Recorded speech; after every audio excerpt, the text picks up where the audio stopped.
talking about adult play.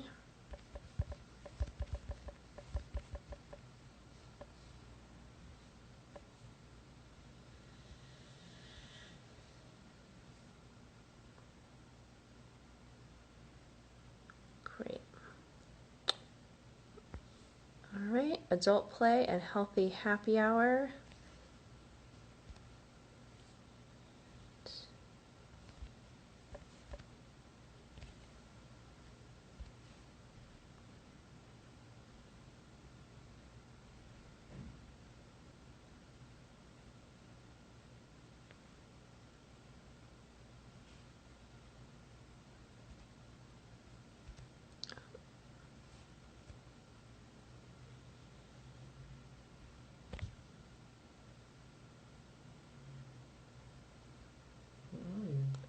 Oh, there we go.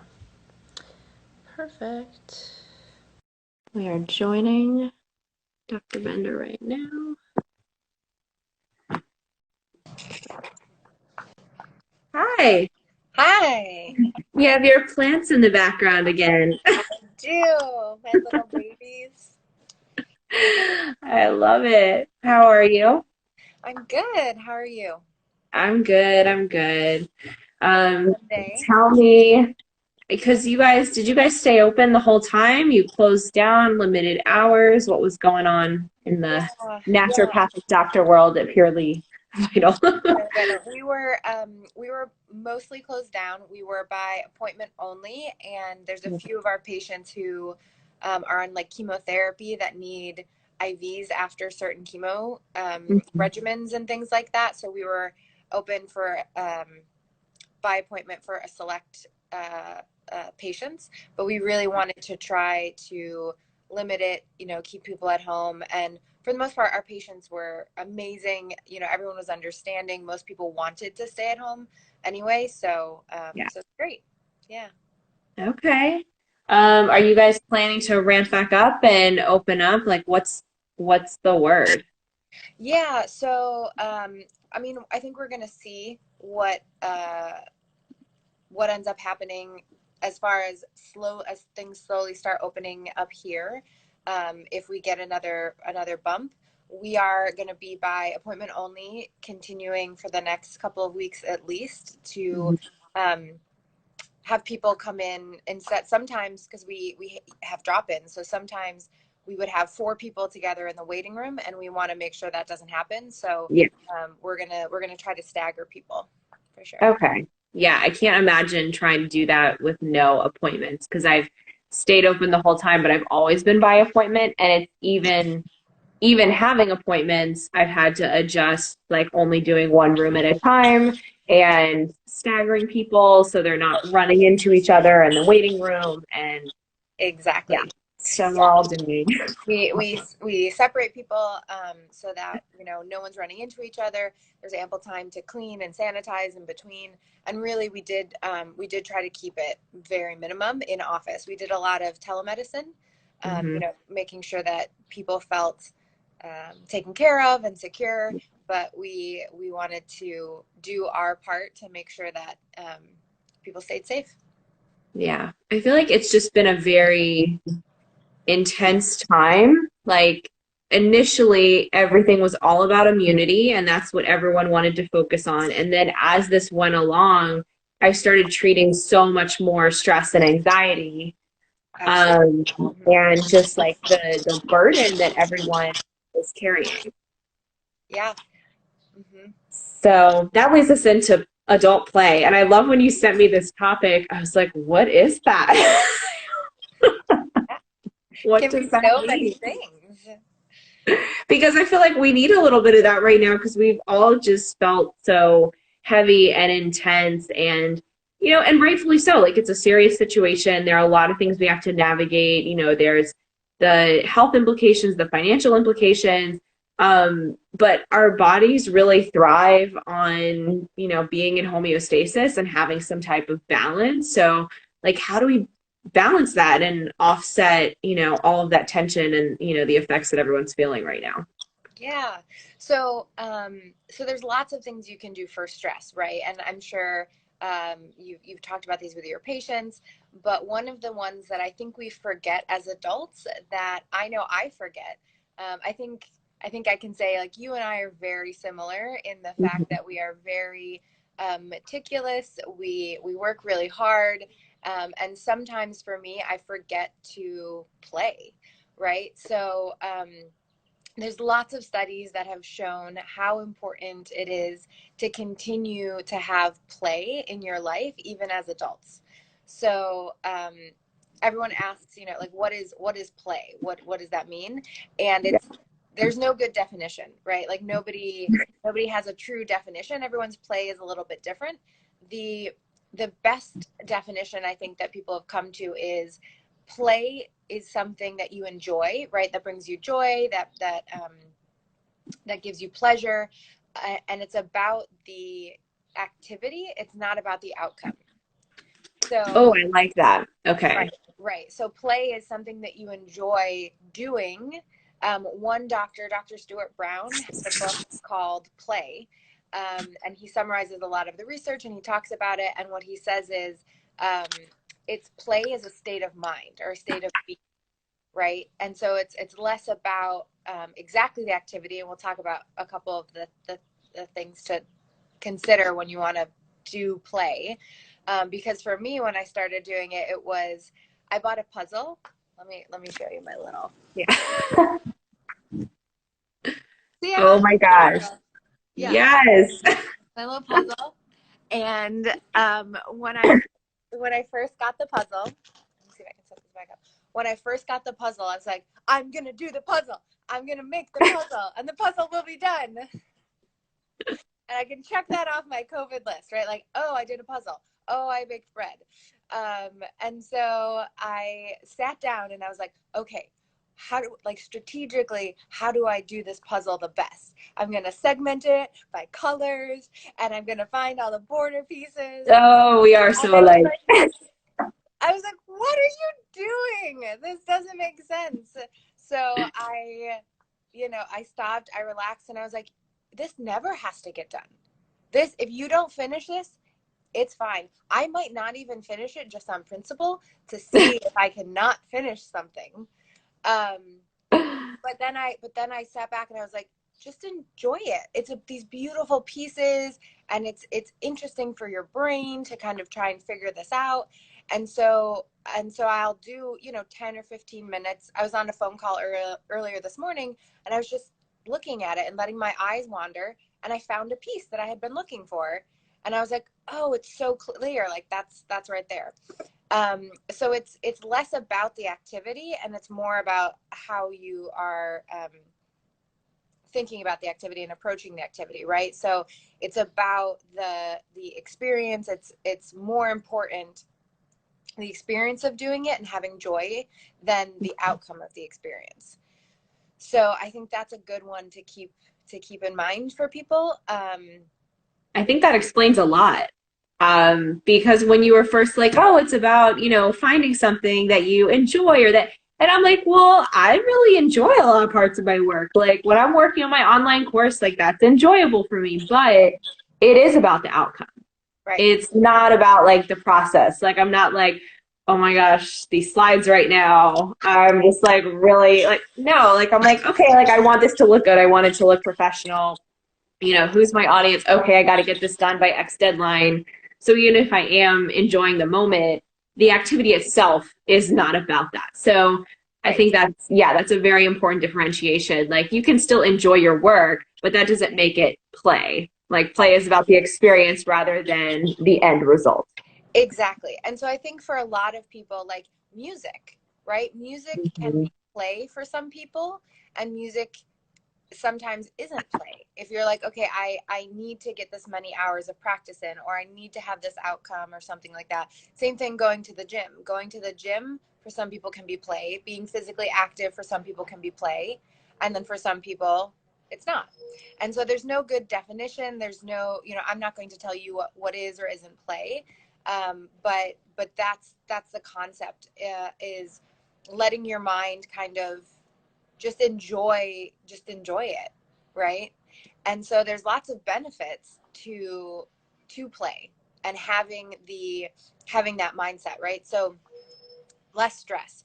There's lots of studies that show as adults, if we engage in play, we have less stress, which for me right now, I think the same, like you said with your patients, everybody is stressed right now Mhm. for a number of reasons. Some of us, have been locked in houses with children for, you know, a lot Yeah. longer than we're used to. People are worried about finances, people are worried about their health, other people's health. So I think across the board, the stress levels are a little bit higher. And that sometimes makes it harder to play, right? When we're so stressed out, we're thinking like, what can we do to alleviate, right? To fix something. What can Right. we do to make this better? And that makes it about the outcome. And Mhm. so if we can just let go and set aside some time to play, that helps your body produce, kind of less stress hormones, more happy hormones like dopamine, serotonin. Um, there's actually a study from Penn State that showed people who play, adults who play, are more attractive to the opposite sex. Interesting. So I thought that was That should be like a winning thing for some people. Like, oh, maybe I will get that puzzle. exactly. I mean, we always kind of, women joke a lot about, liking the guy with the who makes me laugh kind of thing. Hmm. Joking and being funny is play, right? It's being playful. Um, Yeah. it improves brain function. A lot of people do puzzles and Sudoku and all those things to improve brain function. It stimulates your mood, your creativity. And that I think is so important, especially I know a lot of people on here are probably entrepreneurs. Hmm. And as you and I have both created businesses, and sometimes you get so stuck in the details of how do I do this? How do I do this? Here's my checklist. Um, the more that you let yourself play, the more creative you'll be, which is actually, I think, one of the biggest assets for entrepreneurs, especially now. We all Yeah. have to get creative to figure out how to handle the new situation. Yeah. And even on like a very like basic physiological level, like moving, laughing, stimulating your body and your nervous system and like getting circulation going, like it makes your brain work better. You know, Totally. it's like you need that. And it's interesting what, you know, I'm thinking about like, oh, should you be like scheduling this? Like I take my Saturdays completely off, right? And because for me it was really like it's really hard like to like shut down, you know.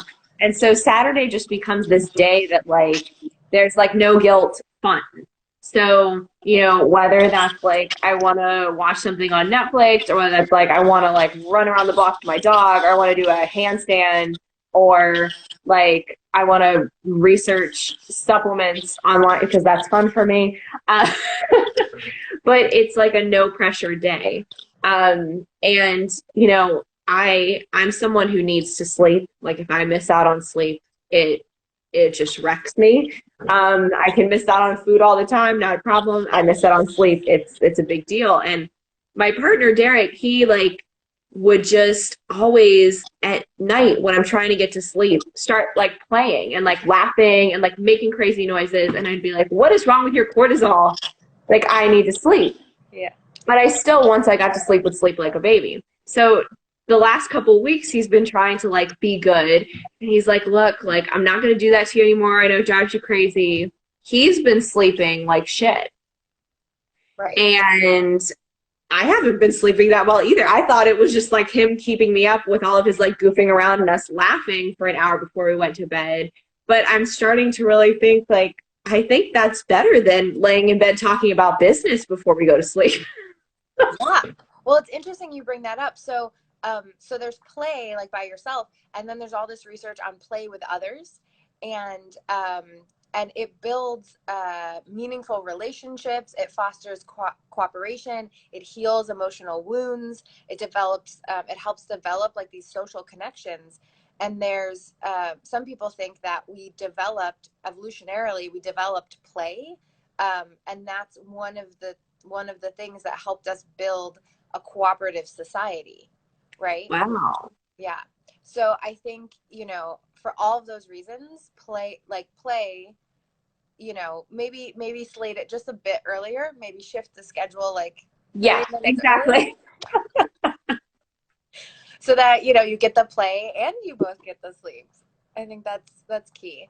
Um, yeah, it's really fascinating once you start going down the rabbit hole with play, and it can be something as simple as telling jokes or those types of things. Um, yeah, I think it can be really powerful. Well, the other thing we're going to talk about today is definitely part of play for me, because I love tequila. And, when you said healthy happy hour, I love experimenting with supplements and some different options. And during this quarantine time, I have been drinking much less, but I know a lot of people have been drinking a lot more. Because for me, I'm someone who's always at an event, I'm always at like a networking thing. So a lot of days are ended, with tequila or wine. But being in the house, I have tequila here, but it hasn't been like the same experience because that's a fun thing for me. So I've been the last couple times I've had a drink, like trying to make it more fun. Like I love, experimenting with my different tequilas and with different mixers and oh, like, if you shake it this many times, like how is it going to taste, compared to this? So that's something that's definitely not about the result for me because I'm drinking like this much now instead of this much. But for people who are drinking more or, just like settling into that new level of normal, like what is healthy happy hour? And, how can we make that fun, but still beneficial or, more beneficial than it, has been? Yeah. So for me, I'm not a big drinker. I never have been. So um, there's two components to what I wanted to talk about as far as like healthy happy hour. Um, and just the preface, and we always have to do the disclaimer. This is not medical advice. Mm-hmm. I'm not diagnosing, treating, any of those things. But so there's some supplements that people can take that actually help your body metabolize the Mm-hmm. byproducts of alcohol more effectively, so you're less likely to wake up not feeling so hot. That's one of the reasons that I don't drink as much, is because after 25, I don't know what happened. Honestly, after 25, I just couldn't handle it as well. I think this entire quarantine, I've had half a glass of wine, and I woke up the next morning and I was like, no, not not pleasant, not worth it. Like, I enjoyed it, but I really did not enjoy the next day. And so in my fog, I went through my whole,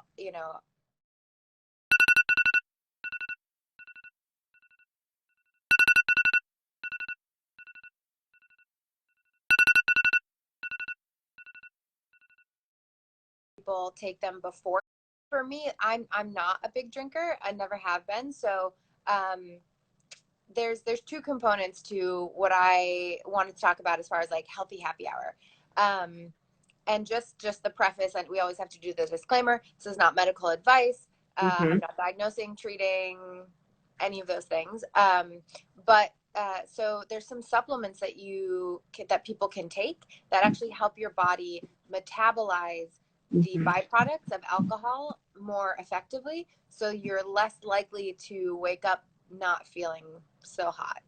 That's one of the reasons that I don't drink as much, is because after 25, I don't know what happened. Honestly, after 25, I just couldn't handle it as well. I think this entire quarantine, I've had half a glass of wine, and I woke up the next morning and I was like, no, not not pleasant, not worth it. Like, I enjoyed it, but I really did not enjoy the next day. And so in my fog, I went through my whole, uh, arsenal of supplements, and I took a bunch, and within like an hour, I was feeling much, much better. So some of the basic things, and a lot of times I'll have people take them before drinking and then again after drinking. But B vitamins, right? B vitamins are so important when we're metabolizing alcohol. Specifically, B1 thiamine is used to clear out this byproduct of alcohol that is really what makes us not feel great. So I have a lot of people just take a B complex before and after drinking. I think that's really helpful. There's a great supplement from Integrated Therapeutics, ITI, called Theracumin, and this it's basically a specific form of curcuma, like turmeric, right? So it's kind of anti-inflammatory. It's great. They did studies in Germany that showed that it increased your metabolism of alcohol by 33%, Wow. which to me It's huge. is huge. Yeah. I was talking to a friend, I think he's on right now, and he's like, "Oh, that means you can drink more." I was Yeah. like, sure. Or you can drink the same amount and it, doesn't affect you as much. So, Right. so that one is really great. And then there's another one by Integrated Therapeutics that's like a glutathione supplement. And glutathione is good to help, clear out your liver and detoxify. So those, and water, of course, making sure that you're drinking enough water. But those three I have found to be really helpful with people, to make sure you're not getting depleted, to make sure, alcohol depletes you of a lot of your B vitamins. And so in this time, especially, some of us aren't eating as well also because we're going for comfort foods and things like that. Like we talked about the last time I was on. So those are a couple of supplements that I like, for people. I'm sure you have some that you use. Yeah. Glutathione's actually my favorite, before and after. And I've always been very, very strict about like for every glass of alcohol, a glass of water. And it doesn't matter like if, I've worked out during the day and I'm eaten and I'm fully hydrated. That's always the rule, regardless of like what I do. And, since that's been a thing, like I have never, woken up feeling crappy. But I also don't drink like when I was 25. So What has happened to us?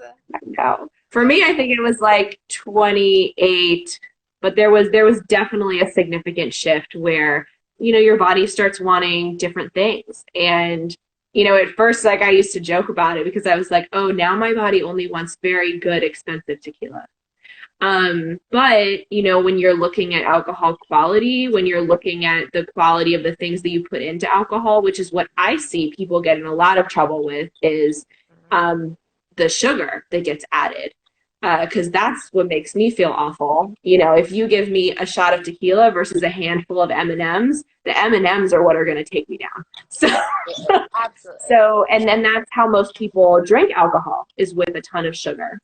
And then depending what you're, mixing with the alcohol, if it's, something like grapefruit juice or, things that can also affect your liver enzymes, well, that's going to make a difference as well. So it's not, as simple as, oh, one drink and this is the effect. There are a lot of factors that go into that. And so I always feel like water is the safest bet. Like no matter what is going on with you, your body wants water, it wants hydration. So it's something that will help support, your natural physiology anyway. Absolutely. And so, as you were talking, something popped into my head. So wine, a lot of people have issues with wine, and those are like the sulfite, right? They have issues with sulfite. Molybdenum. It's a fun word to say. Molybdenum. Molybdenum is a mineral that actually you need molybdenum for your body to process sulfates to sulfites and get them out of your system. And so some people who are really sensitive to wine, if they start taking molybdenum, the sensitivity really, really decreases, if not goes away. So Yeah. it's a trace mineral we don't really get in our bodies a lot, and so that's something for people to consider. It can really ease some of those hardships from wine, and I love wine. I think it's lovely. There's lots of health benefits to wine, so um, molybdenum is something to keep in mind. Yeah. The other thing I wanted to mention, I feel like we could have done a whole talk just on alcohol. Like from a Chinese medical perspective, there are medicinal benefits to alcohol, but it's dose dependent like everything else. So you don't get the same medicinal benefit.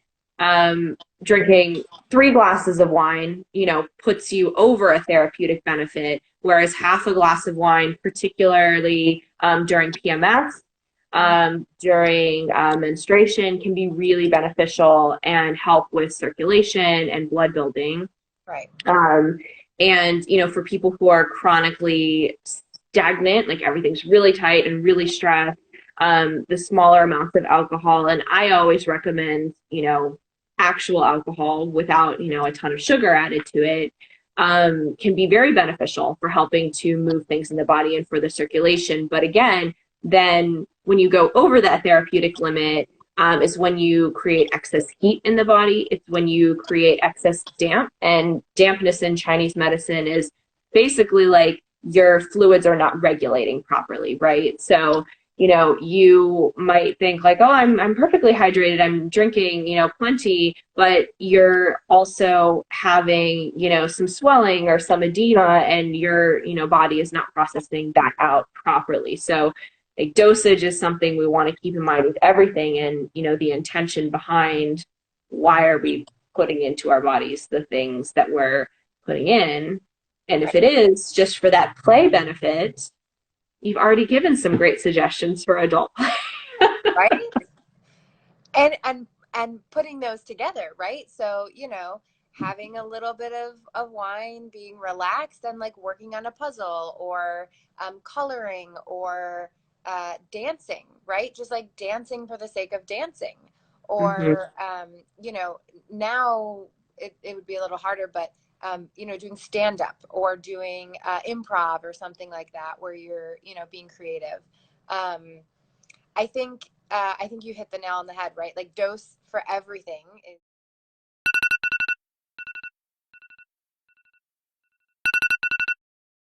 this. I didn't. The circulation. But again, then when you go over that therapeutic limit, is when you create excess heat in the body. It's when you create excess damp. And dampness in Chinese medicine is basically like your fluids are not regulating properly, right? So you might think like, oh, I'm perfectly hydrated, I'm drinking plenty, but you're also having some swelling or some edema, and your body is not processing that out properly. So like dosage is something we want to keep in mind with everything, and the intention behind why are we putting into our bodies the things that we're putting in. And if Right. it is just for that play benefit, you've already given some great suggestions for adult play. Right.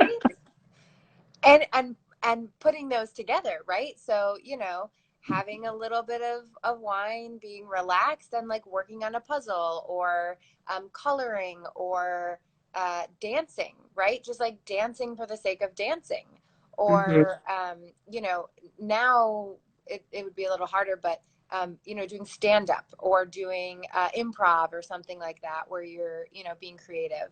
um, I think you hit the nail on the head, right? Like dose for everything is so important. What I will say is, and I don't know if a lot of people know this. I didn't even know this, but a lot of people do like gin and tonic. Mm-hmm. So tonic water actually has the same amount of sugar as a soda, Yeah, which it's it's right, crazy. which is crazy, and it tastes bitter, but it actually it's the quinines that make it taste so bitter, and they have to add a can has like 30 to 32 grams of sugar in it, a can of tonic water. And so I'll have patients who are like, yeah, I don't have any sugar, I just have gin and tonics, and I'm like, that's your entire sugar intake for the day. and Might you're as well having have a it pina colada. exactly, and you're having it an hour before you go to bed. Right. So, so just for people, I was shocked when I found that out. But yeah, so careful about the tonic. Yeah. No, it's all those things that you can potentially add to it. So, Mhm. so yeah, I think good takeaways for people is you can mix the healthy happy hour with the play, but can you repeat what you said about the definition of play to close out? Because I think that's the differentiating factor. I think a lot of us are like, oh, I play all the time. I enjoy X, Y, and Z. I have plenty of joy in my life. Right. But what's the difference between play versus work that you enjoy? Yeah, so in play, the experience or the activity, the action brings joy and is more important than the outcome. Mhm. Yeah. Yeah. All right. Dr. Bender, this has been so fun. I think we need to do another alcohol one though and get like a little more biohacky A with little it. bit But more. Yes. uh, Yes. but I appreciate you coming on. I'll go ahead and save this so if anyone joined towards the end, they can watch the whole thing. Any last words you want to mention before we sign off? Don't forget to play. Yeah, just enjoy. I know as we're coming out of quarantine, people have a new anxiety, right? Of what is safe, what is not safe. Hmm. Err on the side of caution and your intuition. Listen to your intuition. If everyone's saying like, "Oh, it's fine to do this," and inside you're like, "That doesn't quite vibe with me," that's okay, right? Don't let anybody tell you that you have to do something that you feel hesitant to do. Which also puts additional stress on the body and Right. isn't good for your overall health and your immune system. Right. So you gotta feel comfortable with what's happening, like, limit the amount of exposure to the news, but stay informed. Exactly. Um, yeah, and don't forget to play. All right. Well, thank you Okay. so much, and we'll talk soon. Absolutely. We'll do a happy hour soon. Yes, definitely. Okay. All right, bye.